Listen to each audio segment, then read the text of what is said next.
उत्तम कोटि का साधक जीरो वगैरह का देखो, जीरो माइनस माइनस पर नहीं होना चाहिए।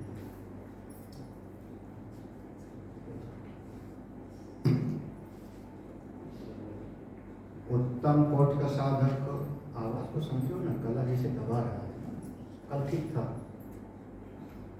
कल हमने चेक किया था तो बिल्कुल ठीक था।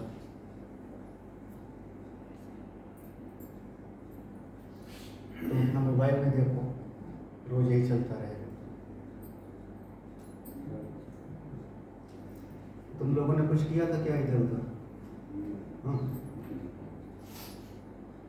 ईशावास्यम इदम सर्वम यत् किंच जगत्याम जगत।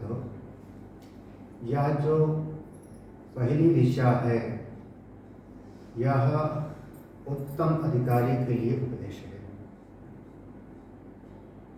अगर कोई उत्तम अधिकारी है, यानी साधन चतुष्टय संपन्न है। उधर का हाल की आवाज थोड़ा कम करो, हाल की आवाज थोड़ा कम करो।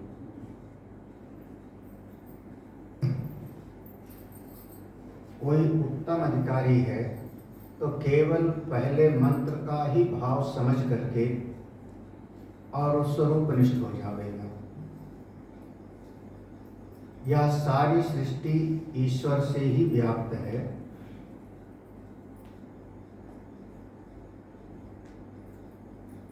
और त्याग ही एकमात्र साधन है। पहली ऋचा में ऊपर की जो पंक्ति है वो साध्य का वर्णन कर रही है, और जो नीचे की पंक्ति है वो साधन का वर्णन कर रही है। तेन त्यक्तेन भुंजीता, वह एकत्व का बोध, सर्वात्म भाव की प्राप्ति केवल और केवल त्याग के माध्यम से ही हो सकता है, और कोई उपाय नहीं।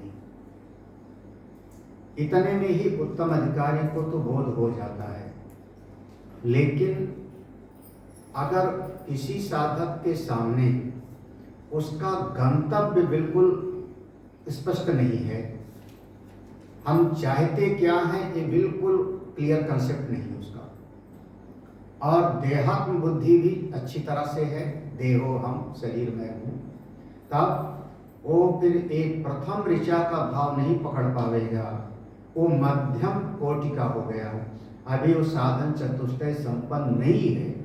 तो उसके लिए उपाय बताया, यह कर्माणि कुर्वन् एव, इस लोक में तुम कर्म करते हुए ही जितना जीवन है अपने जीवन की इच्छा करो। कर्म करते हुए, कर्म के दो विभाग हैं, शास्त्रीय और लौकिक, वैदिक और लौकिक। जो कर्म हमको समाज में, परिवार से मिला, समाज में मिला, उसको हम कहते हैं लौकिक कर्म। हमारा गृहस्थ है, पत्नी है, पति है, माता है, पिता है, मित्र है, रिश्तेदारी है, किसी के यहाँ शादी में जाना है, किसी के यहाँ पर किसी और घटना में जाना है, ये सारा का सारा आपका लौकिक कर्म के अंतर्गत आता है। और जब आप यज्ञ करने बैठे, संध्या वंदन करने बैठे, या आप कोई उपासना करने बैठे, मंत्र का जाप करने बैठे, तो लौकिक नहीं है बल्कि वो शास्त्रीय कर्म है। तो ये दोनों प्रकार के कर्मों का अनुष्ठान करते हुए भी जितना जीवन है उतना जीवन आप जियो। अभी फिलहाल वर्तमान में, क्योंकि तुम्हारे भीतर देहाशक्ति है, इसलिए इस मार्ग के अलावा और कोई उपाय नहीं। अब अगर कोई चाहे कि नहीं मैं देहात्म बुद्धि वाला भी रहूं और पहले वाले मंत्र को मैं पकड़ लूं, सारे जगत में ईश्वर का भाव है और हम अपने शरीर से ममता नहीं छोड़ पा रहे हैं, हमको अपने शरीर का सुख प्रधान दिखाई पड़ता है, हमको ये चाहिए और भाव रख लिया पहली वाली ऋचा का, तो श्रुति ने कहा ये तुम्हारे लिए उचित नहीं, ना अन्यथा अस्ति, तुम्हारे लिए ये मार्ग नहीं। इस मार्ग पर हो तो इस मार्ग से चलो तुम। अगर तुम सही प्रकार से शास्त्र के बताए अनुसार तुम कर्म करोगे तो तुमको कभी कर्म से बंधन की प्राप्ति नहीं होगी, कर्म तुमको दुख देने वाला नहीं होगा। यही कर्म की पहचान है। अगर कर्म करते हुए भी कोई प्राणी जीवन में दुखी है, इसका मतलब है अभी कर्म के रहस्य को नहीं समझा, कर्म कैसे करना है उसको ठीक से नहीं समझा। ना कर्म लिप्यते नरे, लिप्यते का 3 अर्थ हुआ था। एक तो हमको किसी भी कर्म में विशिष्ट प्रकार का फल ही चाहिए, अगर ऐसी इच्छा है तो इसका नाम होता है कि कर्म से आप लिपायमान हो गए। हमको फल की नहीं, हम क्यों कर्म करते हैं? क्योंकि शास्त्र की आज्ञा है और गुरुदेव की आज्ञा है। क्या फल मिलेगा वो जाने, श्रुति भगवती जाने। श्रुति ने कहा कि यज्ञ करो, मैं यज्ञ करता हूं। श्रुति ने कहा दान करो, मैं दान करता हूं। गुरु जी ने कहा कि तुम स्वाध्याय करो, तो मैं स्वाध्याय करता हूं। हम तो केवल उनकी आज्ञा का पालन करते हैं और वो उनके ऊपर जिम्मेदारी है। जैसे विद्यालय में टीचर के पास में विद्यार्थी जाता है तो जो टीचर ने कह दिया वो विद्यार्थी को पालन करना होता है। जब विशेष आपका प्रयोजन नहीं है तो आपको कर्म बंधन में डालने वाला नहीं। एक पहला। दूसरी बात थी कि जिस समय कर्म कर रहे हो उस समय कर्म करते समय अगर भीतर कर्ता भाव ना हो तो तुमको बंधन नहीं मिलेगा। जब जब भीतर अहम कर्ता, मैं करने वाला हूं, ये वृत्ति आ जाती है, वही समय समझ लेना कि लिपायमान हो गए, बंधन में पड़ गए। तुम करने वाले हो तो फिर वो कर्म से पाप पुण्य होगा, सुख दुख होगा, अच्छा बुरा होगा, धर्म धर्म होगा, फिर पूरा कर्म का पसारा शुरू हो जाएगा। ना हम करता, ना हम करता, मैं करता ही नहीं, मैं करता ही नहीं। हाँ, इस शरीर से कार्य हो रहा है। इस बात को गीता में भगवान ने कहा निमित्त मात्रम भाव सव्य साची, तुम मेरे हाथ के निमित्त बन जाओ। और भगवान ने तो गीता में गाली जैसे दिया, अहंकार विमूढ़ात्मा कर्ता अहम इति ही। अहंकारी आदमी होगा, अभी ना समझ है, तब वो कहता है कि मैं करने वाला हूं, मैंने वो कर दिया था, मैं ये कर रहा हूं, आगे मैं ये कर लूंगा। ये मैं जो वृत्ति आती है वो फिर जीव को लिपायमान करती है, वही दुख देती है। जिस क्षण कर्ता भाव हट जाए उस समय कोई आदमी बड़े से बड़ा कर्म करता है, महाराज श्रेष्ठतम कर्म करता है।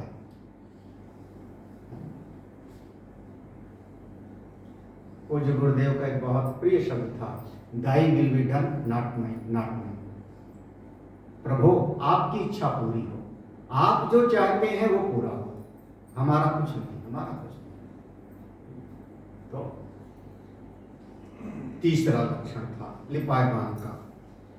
एक तो कर्म का प्रयोजन आप रख के करोगे, हमको अमुक प्रकार का फल ही चाहिए, तो इसका नाम हुआ कि आप कर्म बंधन में पड़ोगे। कर्ता भाव होवेगा तब आप कर्म बंधन में पड़ोगे। और तीसरा लक्षण दिया, कर्म करते हुए भी आपके चित्त में उसका संस्कार न पड़े। आप कर्म करो और संस्कार न पड़े, कोई लिपायमान नहीं होगा। दृष्टांत दिया, कई बार घर में कोई बच्चा होता है, बच्चा शाम को सो गया और उसके बाद मां ने उसको जगा करके दूध पिलाया, बच्चे ने दूध पिया सोते सोते और वो फिर सो गया। सवेरे उठ के वो बच्चा कहता है मम्मी आपने रात में हमको दूध नहीं पिलाया। अब उसने दूध पिया, सो भी गया, लेकिन सवेरे वो कहता है कि आपने हमको रात में दूध नहीं पिलाया, इसका मतलब उस कर्म का संस्कार उसके चित्त पे नहीं पड़ा। आप कोशिश करना समझने का, सड़क पर आप जाते हो, ना जाने कितने जीव आपके पांव से मर जाते हैं। हाँ, चींटी मर गई, कीड़े मकोड़े मर गए, उसका पाप नहीं लग रहा है क्योंकि आपके भीतर उसका संस्कार ही नहीं पड़ रहा है। हाँ? लेकिन अगर आप जानबूझ के एक कांटा आप केचुए में चुभो, आप जानबूझ करके एक चाकू लेकर के एक मछली को काटो, अब क्या हो गया? अब आपको मैंने उस दिन ऐसा किया था, उस दिन मैंने ऐसा मारा था, वो संस्कार पड़ गया। वो संस्कार जो पड़ा वो आपके कर्म का बंधन हो गया। आप कर्म करो और कोई संस्कार न करो, ऐसा उपाय ढूंढना। यही श्रुति भगवती कह रही है, ना कर्म लिप्यते। देखो तीन दृष्टि से, एक विशिष्ट प्रकार का फल, दूसरा कर्ता भाव और तीसरा संस्कार। ये तीन ही बंधन में डालता है, और तीनों नहीं है तो आप कर्म करते हुए भी कभी बंधन में पड़ने वाले नहीं।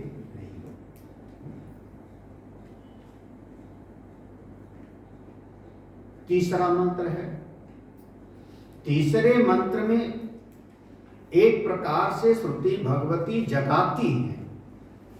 जैसे कोई माँ अपने बच्चे को जगाता है, उठो पढ़ो, क्यों बैठे हो, कुछ काम करो।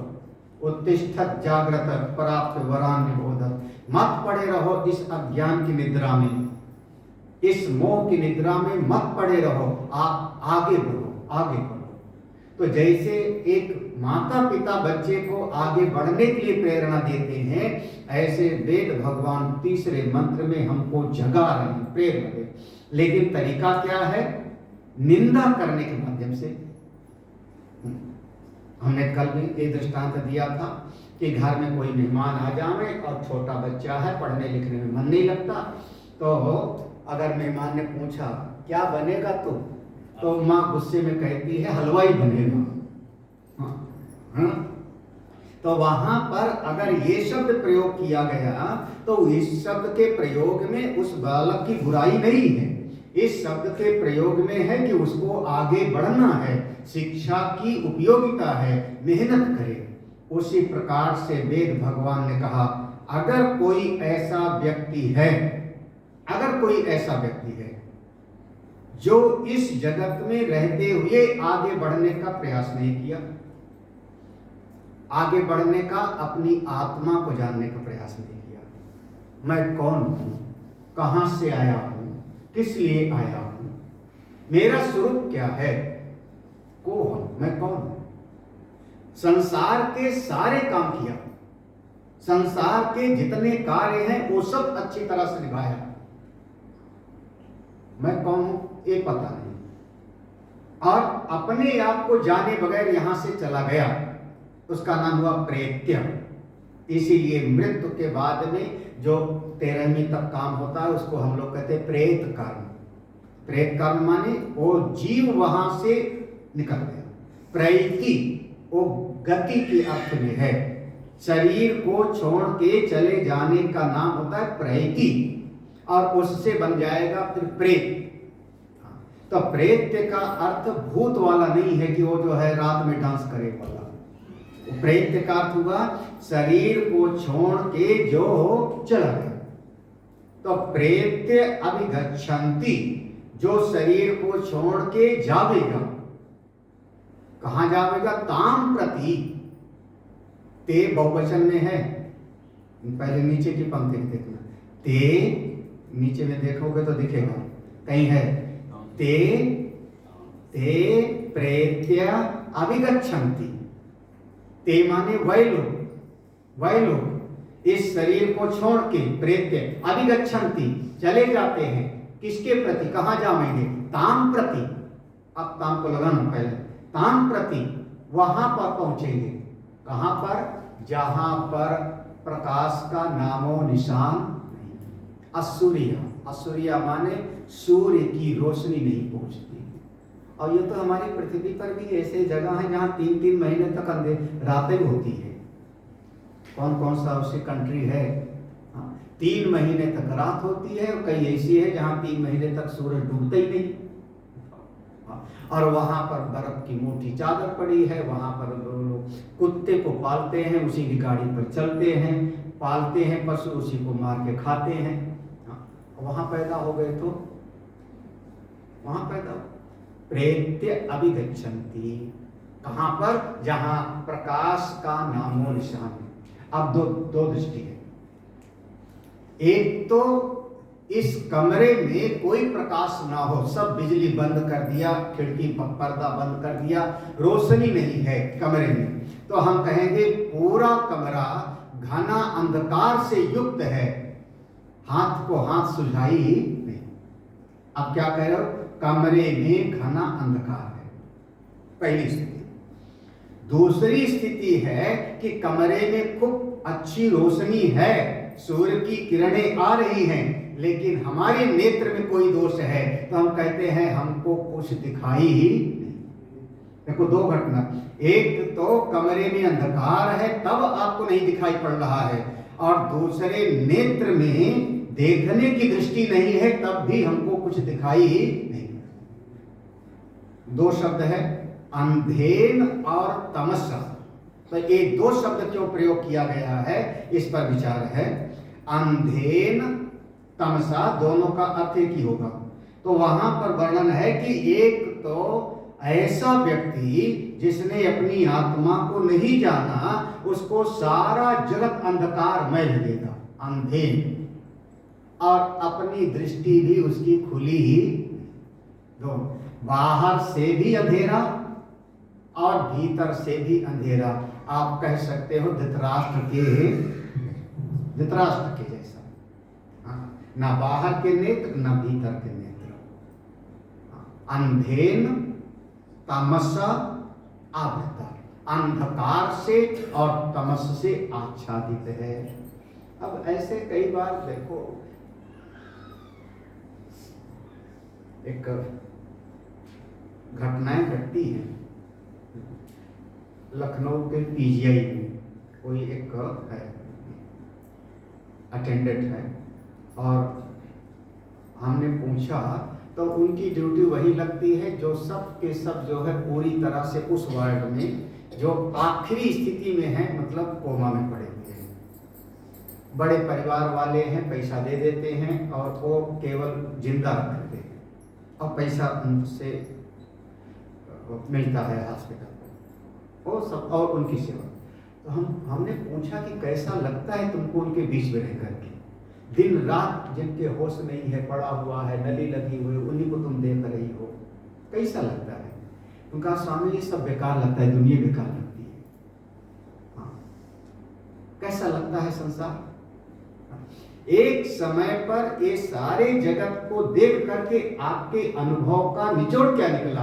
अगर किसी से पूछो, कोई बुजुर्ग से पूछो, पार्क में कोई घूम रहा है, आप पूछो आपके जीवन का निष्कर्ष क्या निकला, क्या पाया तुमने, हाथ में क्या आया?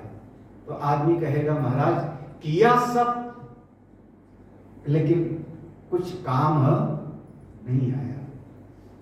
ये तो आप लोग समझ सकते हो तो समझो। बहुत बार हम लोग अपने बच्चों को पाले पोसे और हमको छोड़ करके कहीं विदेश जा करके बस गए। आजकल तो ऐसी घटनाएं हो गई, कहते हैं ऑनलाइन ही चिता में आग लगा दो। अब ऑनलाइन वो भी होने लगा। अभी अभी कांवड़ का जल भी ऑनलाइन चढ़ाया था। हाँ, वो कई जगहों पर इतनी भीड़ थी, तो अब सब ऑनलाइन हो गया, क्या करोगे? अन्यथा जीवन का कोई विशेष परिणाम नहीं दिखाई पड़ता कि हमने कुछ विशेष हासिल किया, हमने कुछ कर लिया। वो कोई हजारों लाखों में कोई बिरला होता है जो कहता है हाँ हमने कुछ विशेष जगत में किया, जीवन का हमने सदुपयोग किया। सारा जगत ऐसे जीते रह गए। फिर वो कहा खाली हाथ मुट्ठी बांधे आया और खाली हाथ यहाँ से चल पड़ा, और कुछ काम ओम आता नहीं है। तो ऐसा साधक, ऐसा व्यक्ति जिसने अपनी आत्मा को नहीं जाना और इस शरीर को छोड़ के चला गया, वो अंधकार के लोक में जाएगा। एक तो जहां गया वहां भी अंधकार है, और दूसरी उसकी अपनी दृष्टि भी खुली ही, अपना विवेक चक्षु नहीं खुला, अपना ज्ञान का नेत्र नहीं खुला। तमसा अंधे। कौन लोग हैं ऐसे? लोग कौन हैं? तो उनका जो पहचान बताई चौथे चरण में, के माने कौन है ऐसे, वहां पर के देखोगे तो लिखा होगा। के माने प्रश्न है, कौन ऐसे हैं, कौन ऐसे हैं? तो ये माने जो लोग आत्महनो, ये जना आत्मना, जो लोग अपनी आत्मा की हत्या करने वाले हैं, आत्महत्यारे लोग, ऐसे लोग भी जाएंगे। आत्महत्यारे लोग ऐसे लोग भी जाएंगे।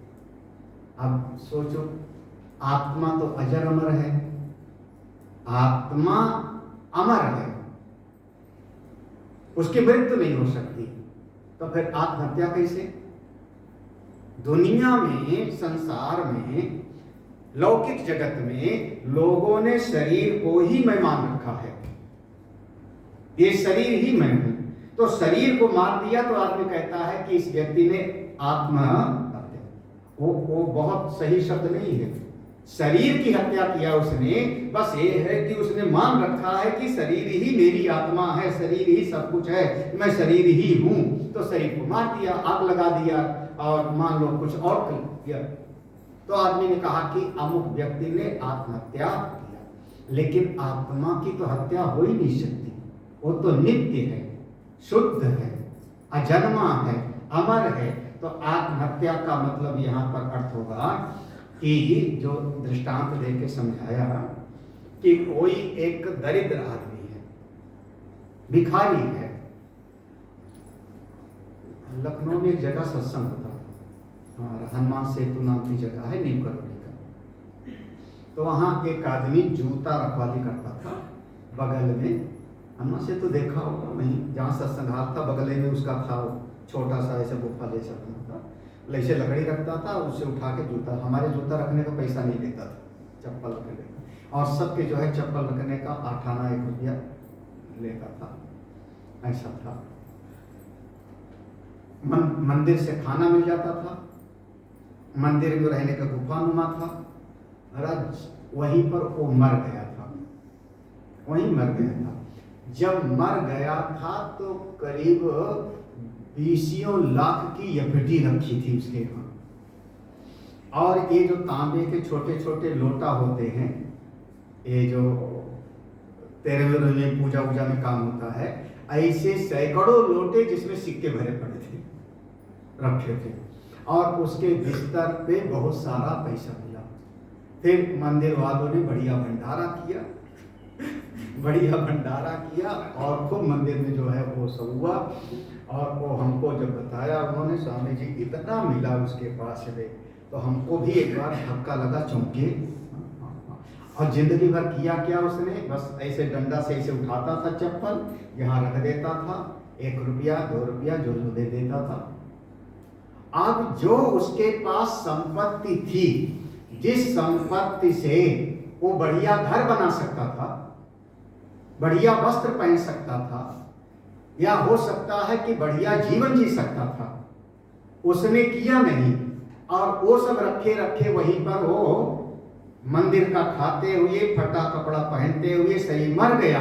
तो हम कहेंगे वो जो संपत्ति थी उसकी उसने एक प्रकार से हत्या कर दिया, उसका सदुपयोग नहीं किया, उसकी कीमत को नहीं समझा, उसकी एक तरीके से हत्या।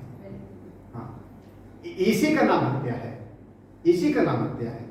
अरे कोई बड़ा आदमी है, उसको सही तरीके से सम्मान ना दो, जिस स्तर का उसका प्रोटोकॉल है सम्मान देने का, वैसे सम्मान ना दो, तो आदमी कहेगा मेरी तो मौत हो गई। हाँ, उसके यहाँ दोबारा क्यों जाएंगे? क्यों? क्योंकि आपने उसके उस स्तर से उसका सम्मान आपने ही नहीं किया। हाँ, इस पर तो बड़ा बड़ा बवाल हो जाता है, लोग महात्माओं में भी हो जाता है, कई बार महात्माओं में तो बैठने को हो जाता है लेकर के, ऐसे मन चाहे 10 मंडलेश्वर है, कौन कहाँ बैठेगा, कौन कहाँ बैठेगा, इस पर जो है। हाँ, अगर उसको बैठने का उसका, अभी तुम लोगों ने देखा ना कुंभ में, हाँ, कितनी चौकियां थी, 60-70 थी। हाँ 60-70 चौकी रही होगी शायद, 70 से ज़्यादा थी। हाँ 70 तो रहती थी। 60-70 चौकियाँ थी। चौकी पर कौन कहाँ बैठेगा वो बिल्कुल सब का सब। और मान लो जो वहाँ बैठने वाला है उसको वहाँ बिठा दो, जो वहाँ बैठने वाला है वहाँ बिठा दो, बस वो उठ के चला जाएगा, उठ के चला जाएगा। हमारी हत्या कर दी, हमारा बेकार कर दिया, हमारा बेइज्जती कर दिया। ऐसे थोड़े होता है। जो आपका अपना आत्म स्वरूप है, जो है नित्य, हम अनित्य में मर गए, है परम आनंद स्वरूप सच्चिदानंद, और हम दुख में जीवन जीते हुए बिता दिए। इसका मतलब जो हमको प्राप्त है उसका हमने कोई बहुत ज्यादा अनुभव नहीं किया, उपयोग नहीं किया, तो हमने अपनी आत्मा की ऐसो मानो कि हमने उसकी ही हत्या कर दी। एक आत्महत्या शब्द यहाँ पर जो आत्महत्या है, वास्तव में आत्महत्या कोई कर नहीं सकता।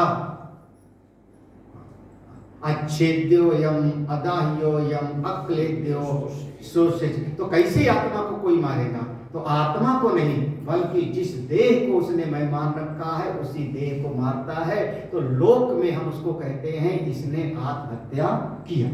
अन्यथा आत्महत्या का मतलब है कि जो है आपने उसका सही उपयोग, आपके पास नेत्र में देखने की शक्ति है, भगवान का दर्शन नहीं किया, अच्छे काम नहीं किया। आपके पास पांव में शक्ति है, तीर्थ यात्रा नहीं किए। कितने मेरठ के लोग हो सकते, मेरठ का तो ना कहूं, हाँ हरिद्वार नहीं गए बुढ़ापे तो, हाँ। और अभी मैं पूछूं आप लोगों में से कि सब लोग चारों धाम का दर्शन किए हो? अरे 2-4 किए होंगे, 10 किए होंगे, 15 किए होंगे, लेकिन 10 ऐसे भी होंगे जो अभी तक चारों धाम, क्यों? फुर्सत नहीं मिलती। जब फुर्सत मिलेगी तो दम नहीं रहेगा शरीर में फिर। हाँ, दोनों बात, अभी फुर्सत नहीं मिलती और जब फुर्सत मिलेगी तब ताकत नहीं रहेगी, तब क्या हो? तो आपने उस शक्ति का, जिस शक्ति का आप सदुपयोग कर सकते थे, आपने उसका हनन कर दिया, उसका श्रेष्ठतम उपयोग नहीं किया, तो मानो आपने आत्महत्या कर दिया। तो आत्मा आपका सच्चिदानंद स्वरूप है, उसको जाने बगैर आप चले गए तो बस आप उसकी हत्या कर दिए। इसलिए इसका मतलब क्या हुआ? इसका मतलब हुआ कि जानो आत्मा को, इसका मतलब हुआ कि उस आत्म अनुभव को प्राप्त करो। अगर आपने उस आत्मज्ञान को प्राप्त कर लिया तो यहां रहते रहते ही तुम्हारा जीवन धन्य हो जाएगा। नहीं प्राप्त किया, अंधकार के लोक में जाओगे, वहां भी दुख मिलेगा, यहां भी दुखी वहां भी दुखी, यहां भी संताप में वहां भी संताप में। तो ऐसे थोड़े जीवन जीना है। यहां पर एक 3 प्रकार के अधिकारी भेद से एक उपनिषद के 3 मंत्र हैं। यही 3 मंत्र मूल रूप से इस उपनिषद का सूत्र है। उत्तम अधिकारी, मध्यम अधिकारी और प्रारंभ कोटि का अधिकारी, जिसको श्रुति भगवती प्रेरित करती हैं कि आगे ही बढ़ो।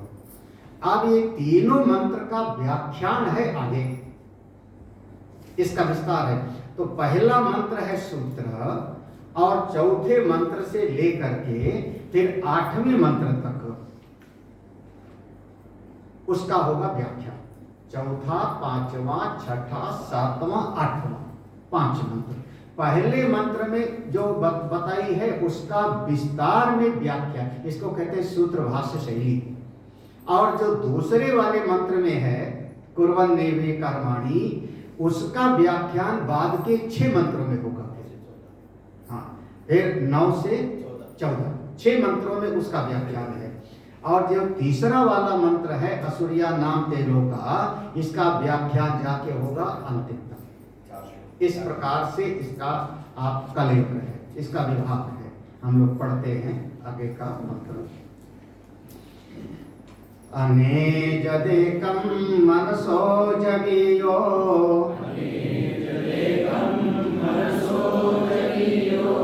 नयन देवायाप्नुवन् पूर्वमेव, पूर्वमर्षत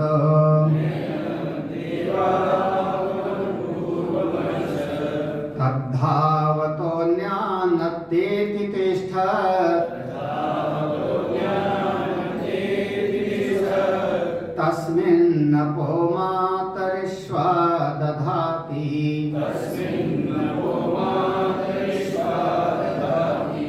तदेजति तन्नैजति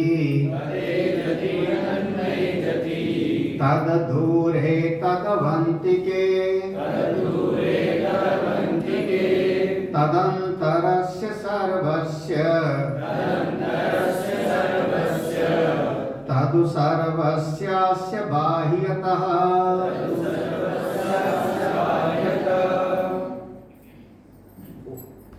सारे जगत में वह एक सत्ता ही विद्यमान है, ऐसा श्रुति में पहले कहा था। ईशावास्यम इदम सर्वम्। कैसे व्याप्त है? कैसे व्याप्त है? व्याप्त कैसे है? सृष्टि के कण कण में समाया कैसे है? तो कहते हैं वो जो एक तत्व है, एक सत्ता है, वो कैसा है? एकम, वह एक है। आन एजत एकम, वह एक है, वो दो नहीं है। अच्छा, आकाश कितना है? आकाश एक है, तो आकाश का भी अधिष्ठान है, तो एक है। अच्छा, आकाश भी कहीं चलता है क्या?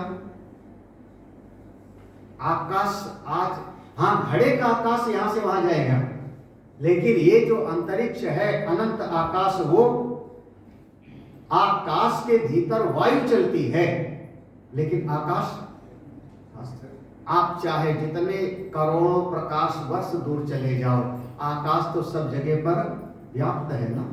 तो आकाश बिल्कुल चलता नहीं, अनेजत, अनेजत।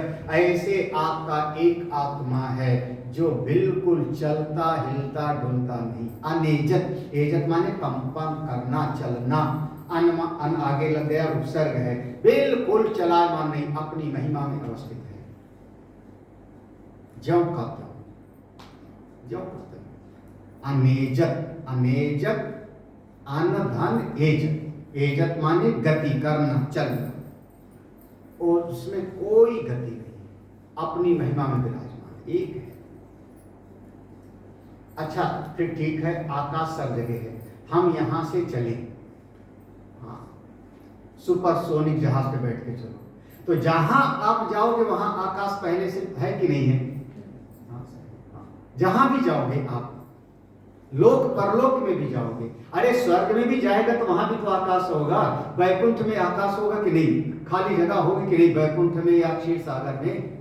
तो मन से भी तेज चलने वाला है, मनसो जली। मनसा माने मन के द्वारा जितना आप चल सकते हो उससे भी तेज वह है। देखो, ये है, इसको कहते हैं विरुद्ध धर्माश्रय, विरुद्ध धर्माश्रय। इसी प्रकार से स्वरूप का उपदेश किया जा सकता है।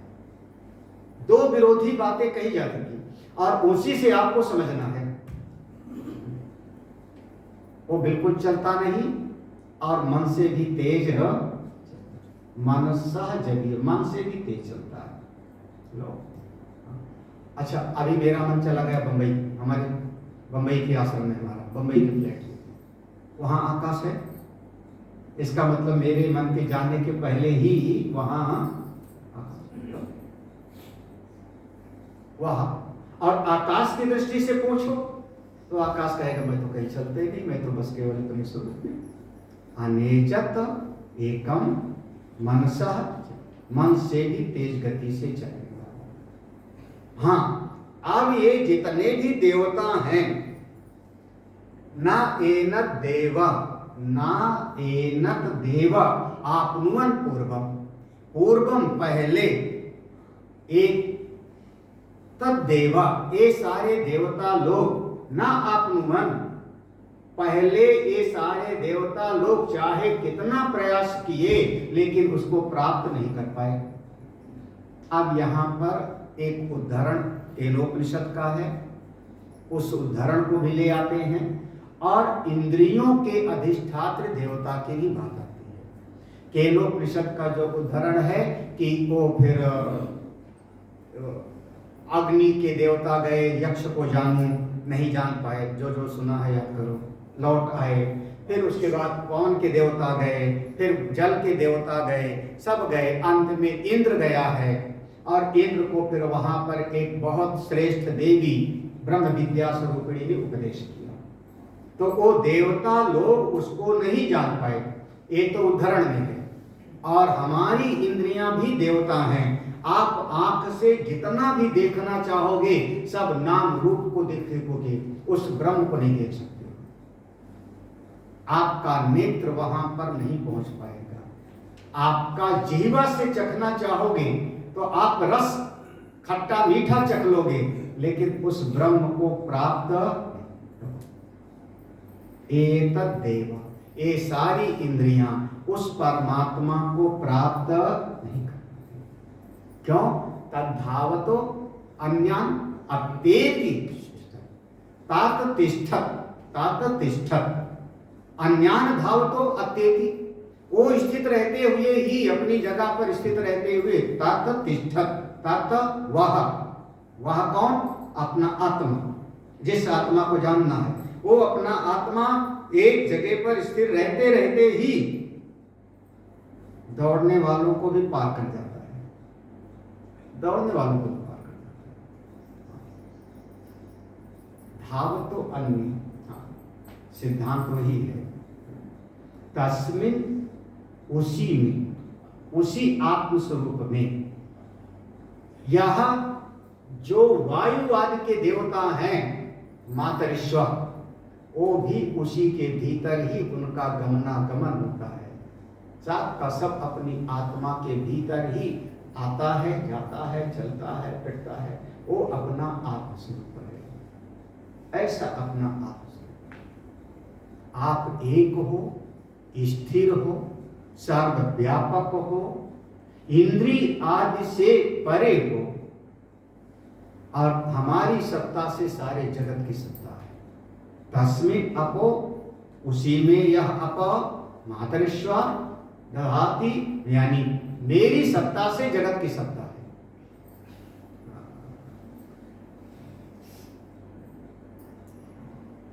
मैं हूं तो आप हो। आप कह सकते हो कि मैं हूं तो गुरुजी आप बैठे हो, नहीं तो आप मरे, जगह कुछ नहीं। आपकी सत्ता से सबकी सत्ता है, सबकी सत्ता है।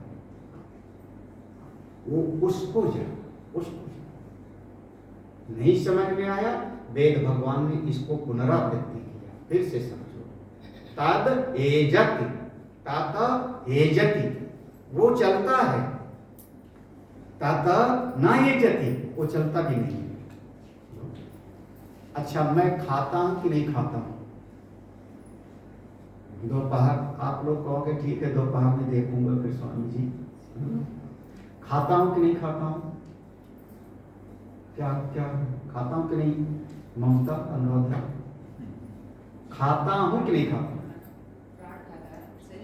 मैं खाता हूं कि नहीं खाता हूं?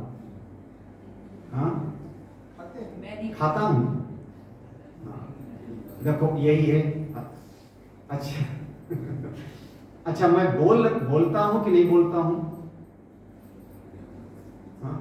मैं देखता हूं कि नहीं देखता हूं? मैं सुनता हूं कि नहीं सुनता हूं? यही रहस्यमयी भाषा है। मैं देखता भी हूं और देखता भी नहीं। मैं खाता भी हूं और नहीं भी खाता हूं। हाँ? शरीर की दृष्टि से खाता हूं और आत्मा की दृष्टि से कभी भी मैंने कभी कुछ खाए नहीं। मैंने कुछ खाए नहीं महाराज आज तक। आपको महाराज 3 बार खा लिए हो आप। हाँ? हमने कहा खाया, शरीर ने खाया। मैंने बोला भी, आपको सुनाया भी। मैं कभी नहीं बोलता हूं, क्योंकि मेरे पास वाणी ही नहीं है। मैं तो वाणी की भी करें। ये वाणी 5 भूतों का बना हुआ है, पंच भौतिक शरीर का है। मैं तो बिल्कुल कभी नहीं। मैं करता भी हूं, अब मैं कभी कुछ करता ही नहीं। लो अब क्या क्या कहोगे? अरे करता हूं कि नहीं करता हूं? हाँ, करता हूं कि नहीं करता हूं? महाराज हमारे आश्रम में देखो, लखनऊ में वो लोग ऐसे जब जाते हैं बगल से तो ऐसे घूरते हुए जाते हैं, कब जाएंगे गुरुजी यहाँ से छुटकारा मिले, है ना चौबे? नहीं हाँ। वैसे बेटा जब तक मैं रहते हैं तब तक मिठाई उठाई खाने को मिलती है, हाँ, नहीं तो सब ठन ठन पाल रहते हैं। हमारे ऐसे भगत लोग हैं लखनऊ में कि एक बार हमको पता लगा कि कोई केला वाला लेके आया फल वगैरह, अब पता लगा कि स्वामी जी नहीं हैं तो लेके वापस चले याद है ना बंस हो गया, वो लेके वापस। फिर मतलब ये नहीं कि वहाँ विद्यार्थी हैं 20-25 जो है खाएंगे, बच्चे हैं, महात्मा हैं, वो यहाँ कैसे नहीं? हाँ यहाँ कैसे नहीं? तुम्हारा सब मेरे कारण हो रहा है, याद रखना। हाँ, मेरे कारण हो रहा है, अब मैं कुछ करता भी नहीं, मैं कुछ नहीं करता। कभी कोई साधना शिविर वगैरह होता है, कार्यक्रम, जैसे अभी मान लो 10 जुलाई गुरु पूर्णिमा का हुआ, 15 जुलाई को हुआ, किसके कारण हो रहा है? मेरे कारण, समझ। और मैं कुछ भी नहीं, कमरे से निकला ही नहीं। मैं तो जब अरविंद वगैरह ले गए, चलिए आप जो है जय हो गुरुदेव भगवान के लिए चले जाओ, मैंने कुछ किए थी, क्या हुआ? अब ये दो दृष्टि है, शरीर की दृष्टि और आत्मा की दृष्टि, दो दृष्टि। आत्मा की दृष्टि से आप कुछ नहीं करते हो और शरीर की दृष्टि से अपना जीवन की दिनचर्या तद एजति तद ना एजति, देखो वो चलता है कैसे? व्यवहार की दृष्टि से, हिरण्यगर्भ की दृष्टि से, पंचभूत की दृष्टि से। तब नाए जति, वो बिल्कुल चलायमान नहीं है आत्मा की दृष्टि से, आत्मा दृष्टि से। अच्छा, वो दूर है कि पास? हाँ, दूर है कि पास? आगे तात दूर है, तात वंतिके, वो दूर है कि पास? हाँ। अच्छा, आपके घर में, आपके घर में आपके मेज पर कोई चीज रखी हो और आप उसको भूल गए। कई बार ऐसी चीज रखी होती है जिसको महीनों हमने ही देखा नहीं, भूल गए। अब वो वस्तु आपसे दूर है कि पास? हाँ, आपके घर। अरे कितनी बार, हाँ, फिर मैं वही कहूंगा, एक दिन में नोटें निकली थी 500 की, 1000 की लोगों से। हाँ, कोई किताब में छुपा के रखा था, हमारे विद्यार्थी लोग किताब में छुपा के रखे थे, हाँ, सब निकल आई थी। हाँ, कोई कपड़े में छुपा के रखा था, कोई अलमारी में छुपा के रखा था, वो नोट पास थी कि दूर? तुम लोगों के पास नहीं निकला ना, कुछ निकला तो होगा, सबके यहाँ निकला है। हाँ, चीनी का डब्बा कहीं ना कहीं निकला जरूर होगा। हाँ, रखा था उसमें कोई, लेकिन भूल गए उसको, तो भूल गए, कहीं रखा हुआ था, बाद में जब समय बीत गया तब दिखाई पड़ा, फिर उसको फाड़ के लोगों ने फेंका, ऐसी स्थिति। तो वो पास भी है और चूंकि विस्मृति हो गई तो दूर है। तो तद दूरे तद्वंतिके, तद्वंतिके, वह दूर से दूर है। कब? जब आप ज्ञान के लिए इच्छित नहीं होते, ज्ञान चाहते नहीं, साधना के मार्ग पे नहीं चलना चाहते, तो दूर से दूर है। और जब चलना चाहते हैं तो पास से है। अब देखो तीसरा, 3 लक्षण दे रहे हैं, वह चलता भी है नहीं, पहला। दूसरा, वो दूर भी है और पास। तीसरा लक्षण, वो भीतर है कि बाहर? भीतर है कि, हम लोग भी प्रवचन में बोल देंगे बहुत बार ऐसा कि और भीतर जाओगे तो आपके भीतर आत्मा का अनुभव होगा। तो भीतर एक साधक को समझाया जाता है रास्ता लेकिन हमको पता है कि वो भीतर भी है और बाहर भी है। ऐसा नहीं कि बाहर वो नहीं। अब पहले क्या कहा था, ईशावास्यम इदम सर्वम, वो तो कण कण में व्याप्त है ना। जो कण कण में है तो फिर भीतर ही क्यों है, बाहर क्यों नहीं है? तादु अंतर से सर्वस्य, वो सबके भीतर है।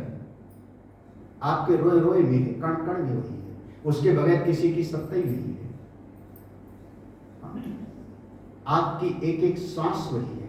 और एक खाली जगह जो दिखाई पड़े वो भी ईश्वर का ही स्वरूप है। ईशावास्यम इदम, इदम सर्वम ऐसे कहा था। यद किंच जगत त्याम जगत, तो जो सड़ा हुआ फूल है वो भी ईश्वर है। जो गंदी से गंदी वस्तु है वो भी ईश्वर है। जो श्रेष्ठ से श्रेष्ठ वस्तु है वो भी ईश्वर है। यद किंच, जो कुछ भी जगत में दिखाई पड़ता सब वही है। तद अंतर से सब वही। हाँ, उसके गुण, उसके दोष, उसकी आकृति उससे परे है। तादु सर्वस्य, वो अगर एक फूल सड़ा है तो ईश्वर नहीं सड़ गया। अगर वस्तु खराब हो गई है तो ईश्वर नहीं खराब हो गया। अगर दूध फट गया तो ईश्वर नहीं फट गया। है वही, है वही, उसके कण कण में वही है। आज वो अब पनीर बन के है, आज वो सड़ा हुआ मट्ठा बन करके है। अच्छा, जो गंदी से गंदी चीज है उसमें भी जीव बन जाएगी नहीं? बैक्टीरिया पैदा हो जाएंगे ना। गंदी सी गंदी नाली में जो पड़ा हुआ है उसमें भी लाखों जीव पैदा हो जाएंगे। वो लाखों जीव जो देखते हैं ना, वो भी तो चलते हैं ना, उनकी भी संतति होती लाखों जीवों की, उनके भी तो हृदय होगा। और भगवान ने तो कहा ईश्वरा सर्वभूतानां हृदय से अर्जुन, मैं तो सभी के हृदय में हूं। तो वो जो कीड़ा छोटा छोटा रेंग रहा है नाली में, उसके भी तो हृदय है, वहां भी तो वही है। मैं सबके भीतर हूं, लेकिन किसी के दोष से लिपायमान तद सर्वस्य बाह्यतः। ऐसा आपका अपना आत्मा है, कोई दूसरा नहीं। ये आपका अपना स्वरूप है। विरुद्ध धर्म, बिल्कुल दो अलग अलग धर्म है और दोनों का आश्रय भी है, दोनों का आश्रय। जब कोई ऐसा समझता है तभी समझता है, यही समझेगा तो समझेगा। एक मंत्र और पढ़े कि बस। इस ज्ञान का फल क्या होगा? अगर आपने अपनी आत्मा का हनन नहीं किया, हनन माने तिरस्कार नहीं किया, आत्मा को उपेक्षित नहीं किया, आत्मज्ञान को, और ऐसे विरुद्ध धर्म वाले अपनी आत्मा को जाना, मैं तो वह चेतन स्वरूप हूं, लिप्त स्वरूप हूं, फल क्या होगा? तो आगे के दो मंत्र में फल का वर्णन है। दो मंत्र में इस ज्ञान के फल का वर्णन है, लेकिन हम लोग कल पढ़ेंगे। तो ये थोड़ा प्रसंग इसका ध्यान रखना। पहला मंत्र साधन चतुष्टय संपन्न उत्तम अधिकारी के लिए। दूसरा मंत्र देहात्म बुद्धि वाला है, अभी उसको आत्मज्ञान रूपी लक्ष्य बिल्कुल स्पष्ट नहीं है, कर्मनिष्ठ है, उसके लिए।